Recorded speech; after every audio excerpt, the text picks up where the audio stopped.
Begin today at the Mishnah on Daf Yud Tes Amud Aleph. So here this Mishnah begins the halachas of how you write a get. Zok Heilige Mishnah, Ba'Koil Kaisvin. A get could be written with any kind of ink, or actually different, not only ink literally, but different kinds of materials. B'dyoi, with black ink, which is usually used to write a Sefer Torah with. B'sam, with another kind of ink. Sam, some say, is like a sort of a silver or gray color. Or I think the Rambam says sam is different kinds of colors, not necessarily specifically one color. Besikra, which is a red ink.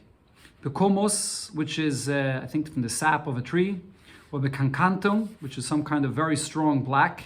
I think it's used for shoe polish or things like that, to dye leather. You could use anything that will have a lasting writing.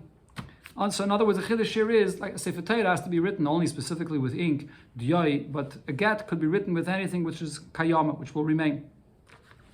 Ein kaisvin, but you can't write loy b'mashkin, not with any liquids, like let's say wine or milk, v'loy b'mei peiris, not with other juices, and v'loy b'chol davar sheinim eskayim, or anything similar which the writing will not last. Now, similar ala koil kaisvin, you could also write on any material. You could also even write on a leaf from an olive tree, and that's only after it's cut off. Right, as we'll see later in the Gemara, the mechuber, if it's attached to the ground, it's puzzle.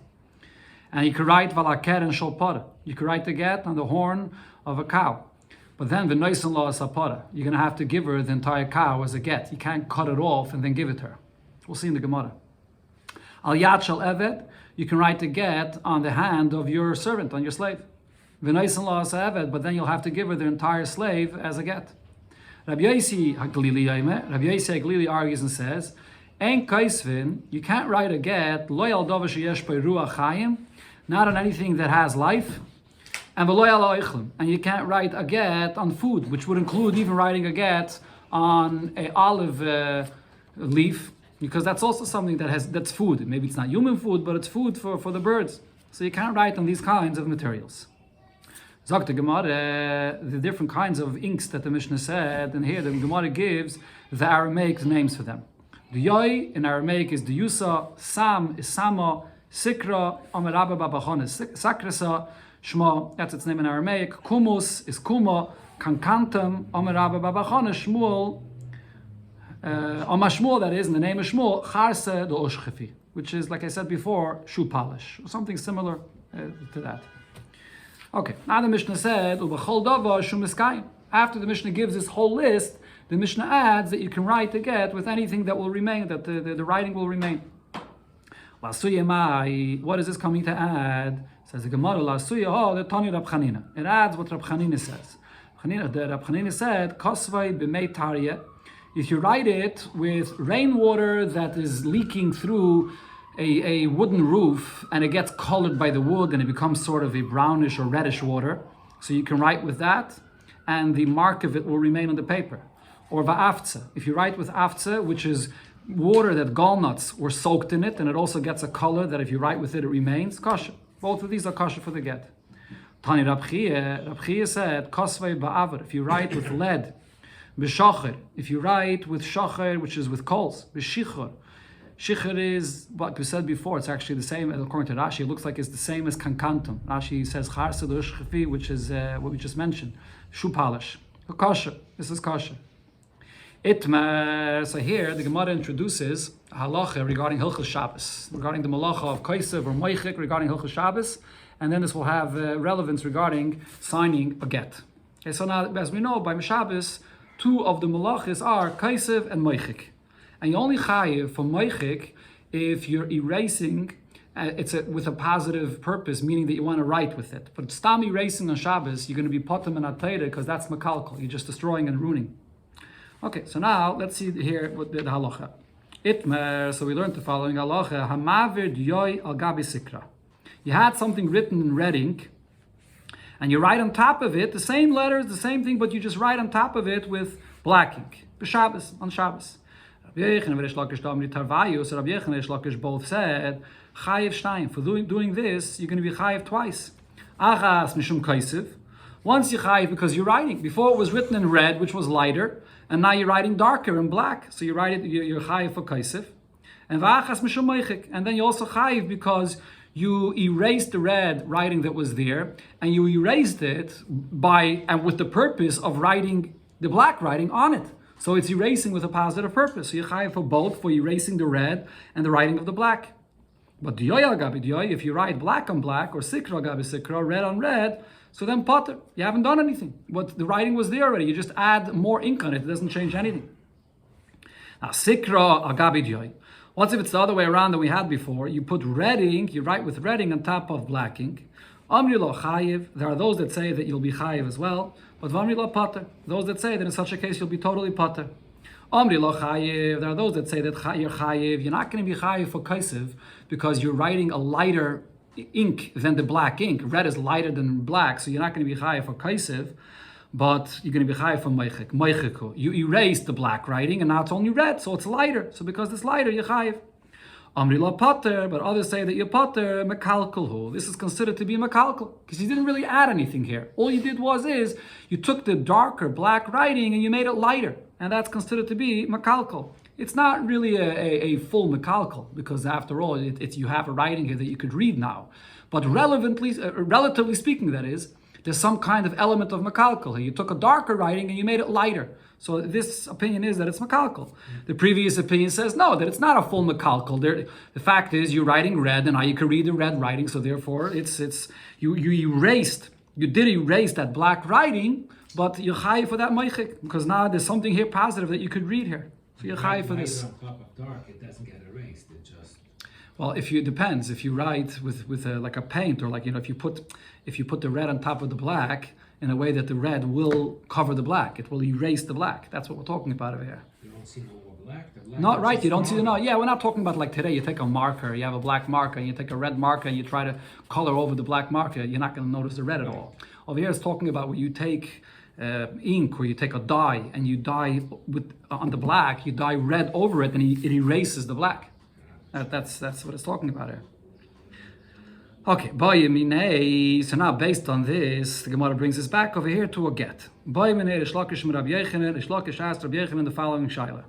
Eidim she'en yedum lachtem. You have Eidim, but they don't know how to sign their name. So maybe we could write for them their name, and then they'll trace it. How? We write their name for them in red ink, and v'yachtemu ksav elyon. And then they'll write on top of it a black ink. And so now that's considered maybe a good signature because they are adding their own signature in black. So again, the question, v'yachtemu, that is. And he says they should sign in black. And the question is, ksav elyon ksav, if they write with black above this red, is it a proper signature? Or it's not a proper signature. So Rabbi Yechanan answered, this is not considered to be a proper signature. Rish Lakish asks Rabbi Yechanan, why should this be different than Shabbos? Our teacher, you taught us Ksav, Elya, Ksav, in Shabbos, that when it comes to Shabbos, and you have red ink, and you write on top of that with black ink, so it is a Ksav for Shabbos. So why here by your signing of a get is it not? Rabbi Yechanan answered, because I had a svara regarding Shabbos, that on Shabbos you should be stringent about this matter, and you should not write with black on top of red, but it was only a stringency. And Rashi says, meaning that if it would be a case where it's a question whether he would be chayav a carbon chatas for doing this, we're not going to allow him to bring a carbon into Azara, because this may actually be chulin. We don't know for sure this is chilul Shabbos. It's just a stringency. So because we have a svara to be machmir by Shabbos, so nasa ma'isa, we should use such a signature for a get, even to be lenient to accept a get, that she should not be an Eshes Ish anymore. So therefore we can't accept this for a get. Shabbos, you say you're chayiv. No. Chayiv, according to what the Gemara is saying now, is even on Shabbos you're not going to really be chayiv. It's only a chumrah. That's what the Gemara is saying now. You're not allowed to do it. Right. So now Itmer, we learned the machlekes regarding this case where Eidim don't know how to sign. Eidim shein yedum nachtem. What do? Rav says mekaran lem niyar cholok. So what you do is you have the paper, which is clear, and you scratch into the paper the signature that they have to sign, and then they come and they fill it with ink. They trace that, and they are able to sign their name on top of this scratching that had their signature. Shmuel says that ba'avar, we could write their signature with lead, and then on top of this lead, they'll sign their name. Asks the Gemara, Ba'avar Sol Kedaitoch. Can you have them sign their name on top of a lead signature that's there before? But we brought before, but Tani Rab Chiya said, Kosvei Ba'avar, you write a get with lead, b'shacher, with coals, b'shicher, with shoe polish, kosher. It's a good writing. So once it's signed with avar, with lead, you sign on top of that, you're not signing anything, it's already signed. And says the Gemara, Loikashi, it depends what kind of lead this is. Ba'avra, if you just take plain lead and you make a mark with it on a paper, that's not a proper writing, it's not going to last. But when you take lead and you crush it in water and you mix it properly and then you write with that, that will be a lasting writing. And that's what Rab Chiya said before, that's a proper writing for a get. Rabavo says, similar to Shmuel, that what you could do is b'mei milin. You write their signatures with mei milin, which is what we had before, mei afza. This is the water of gallnuts, and you write it. That's how you write the signatures, and then they could sign their names on top of that signature of this mei milin. So again, the Gemara asks in this, but v'hatani Rab Chanina. Before we learned, Rab Chanina said, kosvay b'mei tarya. You write a get with the rainwater that got the color of the roof, or v'afza. But you write it with this afza, which is this water from the gallnuts, so it's kosher. That's a good writing. So how could Adam sign on top of that? And says the Gemara like Hashia. It's not a question because it depends on the material of the parchment. The office.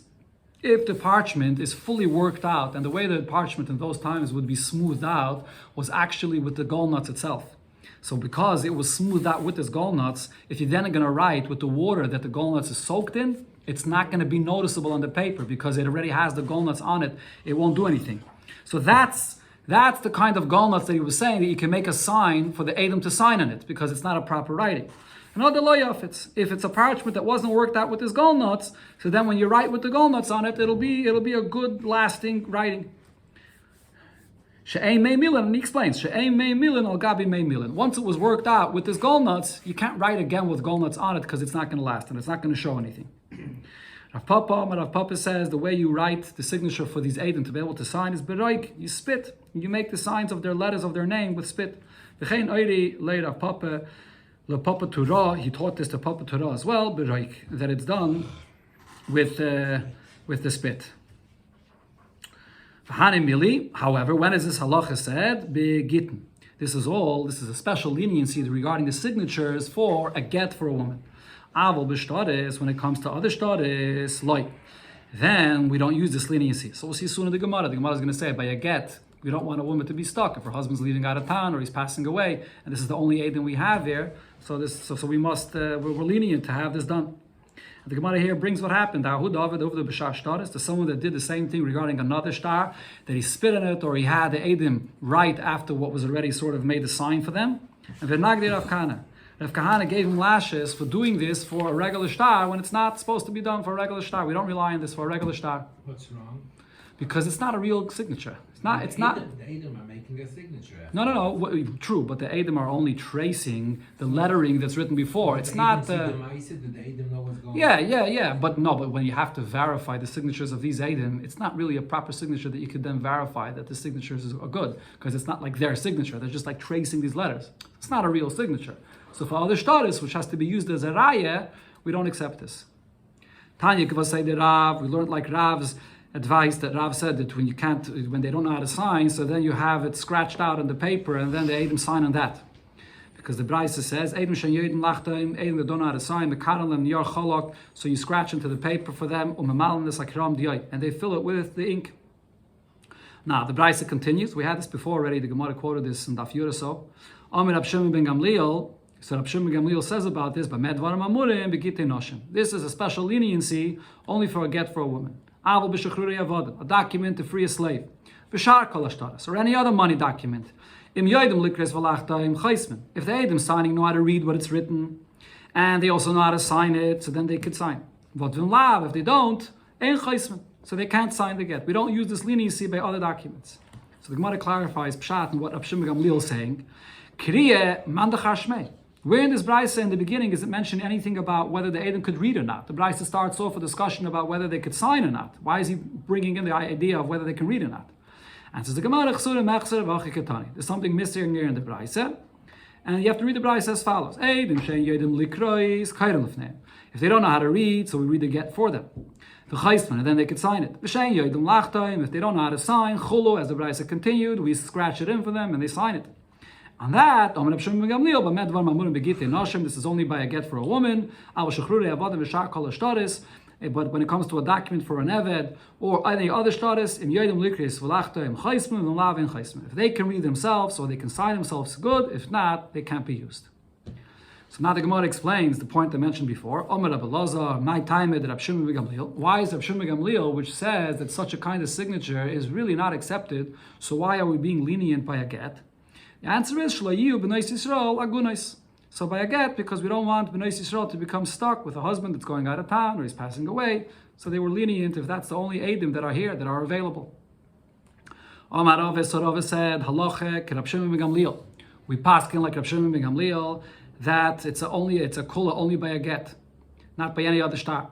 With Rav Gamde mishmei de Rava Amar, Rav Gamde said the name of Rava, no, ein halacha. We don't paskin like Rab Shimon ben Gamliel. Says the Gemara, so Kaman. What does he imply? So who do we paskin like? Karabanan, does that mean that we paskin like the Rabbanan? But that can't be. Because we had just before, someone used this kind of signature for other shtaris, and V'nagdi Rav Kahana. And Rav Kahana was upset at him. He gave him lashes for this. So we see that we do paskin like Rav Shimon ben Gamliel. Answers the Gemara, but there's a second argument here between the Rabbanan and Rav Shimon ben Gamliel. Tergeme Akriya. This that he's saying that we paskin like the Rabbanon is regarding Eidim that can't read the get themselves, that we read it for them. That we paskin like the Rabbanon, that leniency could be used for all other shtaris. But the leniency regarding the signatures, if they don't know how to sign, that's only for a get. Now the Gemara brings the other Amiroim, what they did, how was their behavior about this. Rav Yehuda mitztayer. Rav Yehuda, when he was old and it was hard for him to read, he would paint himself. He would make sure that Kari v'chasim, he read it himself, and only then did he sign it. Amalei Ola, so Ola said to Rav Yehuda, Lo tzriches, it's not necessary for you to read it yourself. Rabbi Lazar, Mara da Eretz Yisrael. Rabbi Lazar was considered to be the master. He knew all the halachas, and he was in Eretz Yisrael. Karu Kamei, they read for him what's written in the document, and v'chasim, and he signed without reading it himself. The Gemara brings another Meira here, another source for this. With Rav Nachman, Karu Kamei Safri de Daini. So Rav Nachman, he had the special scribes of the Bezdin read for him what's written in the document, and v'chasim, and then he signed it. Now the Gemara explains, V'dafke Rav Nachman v'Safri de Daini. This is only reliable because it was Rav Nachman, and it was these scribes hired here by the Bezdin. Because the Islu Eimsa, because it's these scribes that are hired here, so they know what Rav Nachman is, and therefore they're afraid to read inaccurately for Rav Nachman. Aval Rav Nachman v'Safri Achrini, if it would be just Rav Nachman. But the scribes would be just any other scribe that's not hired here by the Bezdin, they're not reliable to read for him. Or even if it would be Safri de Daini, the scribes hired by the Bezdin, but V'inish Achrini, they're not reading for Rav Nachman, they're reading for someone else, and they're not afraid of that person. So then we also can't rely on that. The Gemara continues similar halachas regarding a star, whether you could read it or not, whether you have to read it or not. Rav Papa, he have also lekamei shtar parsa, David bar Koy shel kutim. So Rav Papa, when he had a star written in Persian that was made in a Goyish court, so makri lahu shnei kutim zeh shalei bifnei zeh. So how did he get to know the contents of what's written inside the star? So he had two goyim, one not in front of the other, read it for him, b'masiach lefitumai. But he had them read what it says in the star in such a manner that it was sort of offhandedly. They weren't aware of why they have to read this for him, so he can trust what they're saying. That's the concept of masiach lefitumai, that when a guy says something and he's not saying it knowing why he's reading it, but it's just offhandedly, you can rely on that.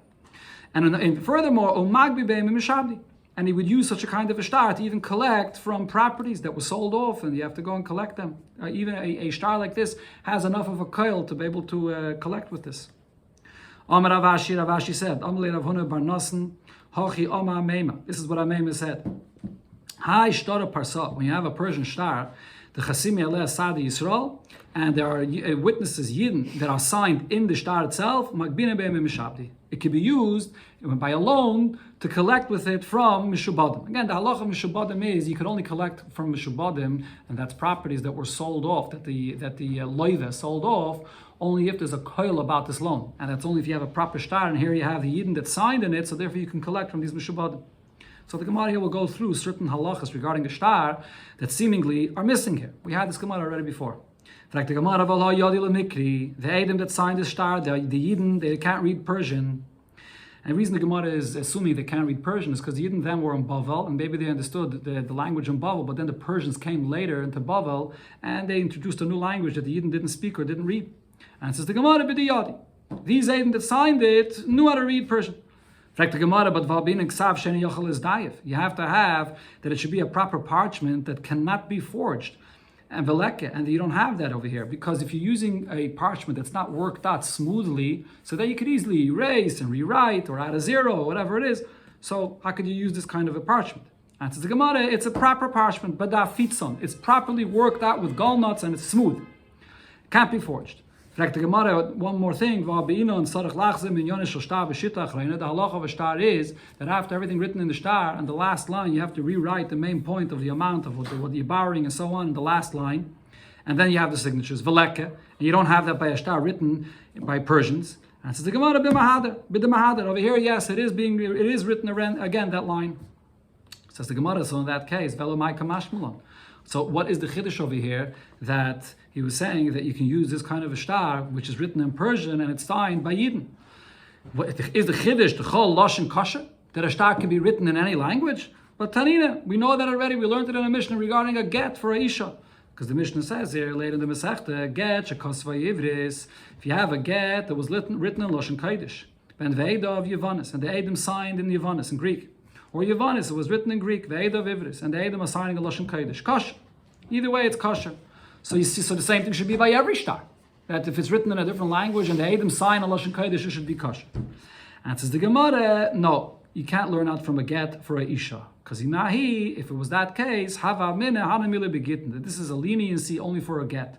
Avol B'shar Shtaris Loi. Maybe I would think by another star, if it's written in another language, it's not acceptable.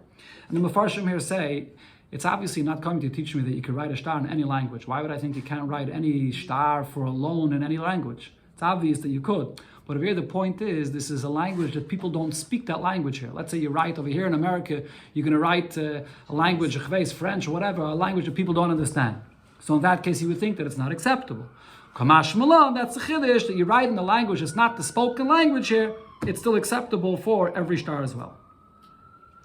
Omar Shmuel says, Nasan lo niyar chalak. What happens if a person gives his wife a get, and as far as the Edom were able to see, it's a plain piece of paper with no writing on it? Vamalani tells her, and he tells you, here, this is your get. Megereshes, she'll be divorced. It's a plain piece of paper with no writing. Chashinan shema b'mei milin kasvei. Maybe he wrote it with mei milin, which is this water that has gall nuts soaked in it, and it creates a writing, but a very light writing, and maybe they didn't notice that the get actually was written as a get. Meisvei, the Gemara asks on this chiddush of Shmuel here. It says in the Mishnah, if it says to a woman, Harei zeh gitech, or this is actually a braisa, Harei zeh gitech, he gives his wife a get, v'nat lasai. As soon as she got the get, she took it, v'zakasal. She throws it into the water. So now, to the fire, or anything that destroyed this get. And then after this, the husband comes back and tells her it wasn't even a get. Shtar pasimhu, it wasn't a get at all. It was just a document which is called a shtar pasim or shtar amana. Shtar pasim, shtar amana is what a person writes. Shtar pasim is when a person is looking to show people that he has money backing him. So he shows people that someone borrowed from me $1 million. That person never borrowed from you $1 million, but your friend agrees to allow you to have a document that says that he borrowed from you $1 million, and now people will see that you're rich. And shtar amana is when you have a shtar that's written on it that this person owes you money, even though he didn't borrow money from you yet. He's planning on borrowing money from you, and he trusts you that you're going to not collect from him until he actually borrows the money from you. Basically, the husband is saying this wasn't a get. They had other writings on it. What's the halacha? Migureshes. She'll still be divorced. The Edom saw that the husband gave the get to the Isha. They saw some writing. They didn't pay attention to exactly what the writing was. That's what it looks like here from the simple pshat of this brisa. But they saw that there was some writing on it, and he told her, this is your get. So if now the husband comes and changes the story sort of and says, no, it was written something else in it, he's not believed. She's mugareshes. He's not going to be believed to ask her to say that she's still an Eshesish. Says the Gemara, so what do we see here in this brisa? The only reason why she'll be divorced, and we trust what the Edom saw, because the Edom saw that there was some writing here.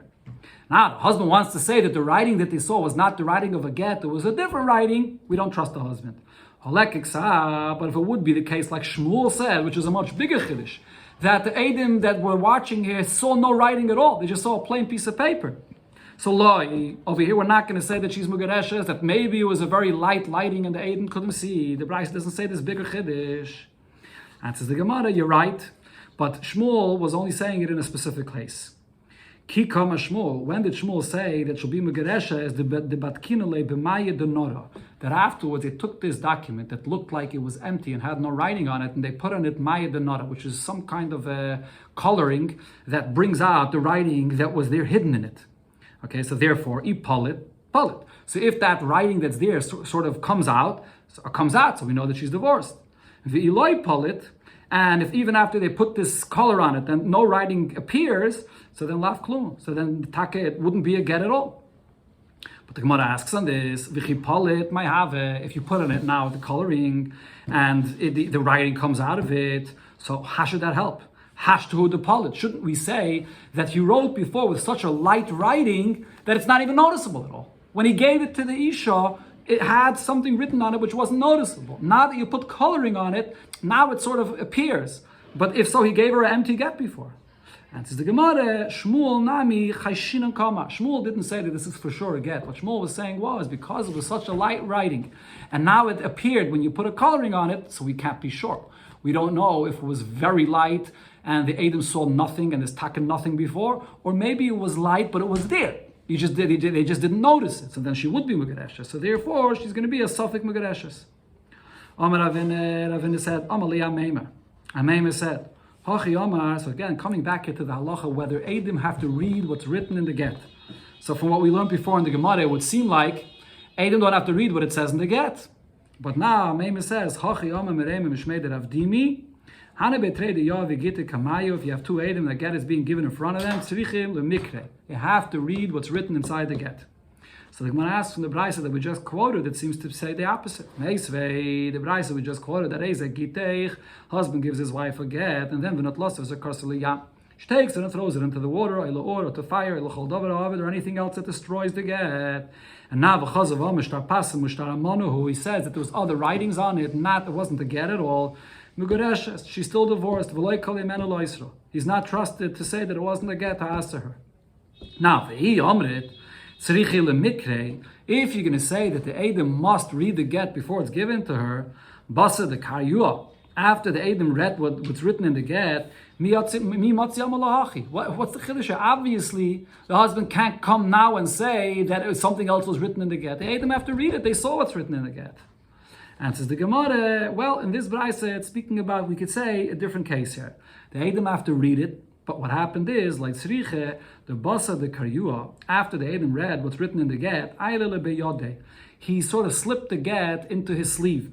Didn't give it to her immediately. He slipped it into his sleeve, and then he took out the document and gave it to her.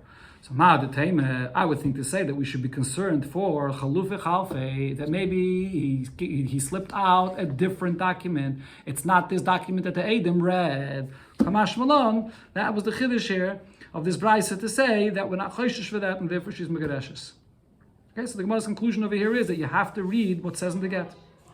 Aho Gavre, there was a story with a person, the Zorek Lagitali the Bisu. He threw a get to his wife, Lebeni Doni. And he threw it amongst the barrels that were in her property. So then what happened? They went to look there for the get, and they didn't find any get there. Instead, the shtakach mezusta, they found there a mezuzah. So he's throwing her and telling her, here, I'm throwing you the get, that I had megareshes, but then they don't find the get, they find the mezuzah. Rav Nachman says, Rav Nachman, mezusta beni doni l'shchichi. It's not common to have a mezuzah lying somewhere between barrels.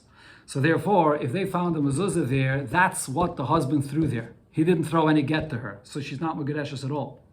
But v'hanemili, when is this true? The ishtake choda. If you find one mezuzah there, avol beis gimel. But if you find 2 or 3 mezuzahs there, so then midahai avoy honami avoy. Since I see that there was another mezuzah here, so then I can say that this that they found was also there from before, and this is not what the husband threw there. They can't find the get that the husband threw there. The get that he threw there that they can't find. It's possible that mice came and ate it up or dragged it away, and therefore she will be megareshes.